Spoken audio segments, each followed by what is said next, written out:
جو ماضی کو کنٹرول کرتا ہے وہ مستقبل کا حکم دیتا ہے، اور جو مستقبل کا حکم دیتا ہے وہ ماضی کو فتح کرتا ہے۔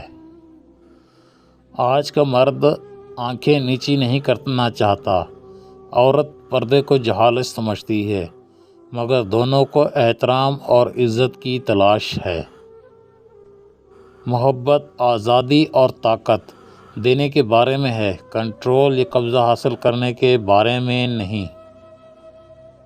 جو آدمی چھوٹی چھوٹی مصیبتوں کو برداشت نہیں کر سکتا،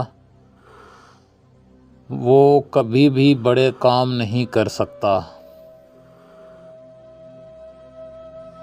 ایک پاؤ املی کے بیج کو 3 دن تک پانی میں بھگو دیں، 3 دن بعد نکال کر خشک کر لیں اور چھلکا اتار کر باریک پیس لیں۔ صبح شام کھانا کھانے کے 1 گھنٹہ بعد آدھا چمچ 1 گلاس نیم گرم دودھ کے ساتھ استعمال کریں، پھر مردانہ طاقت میں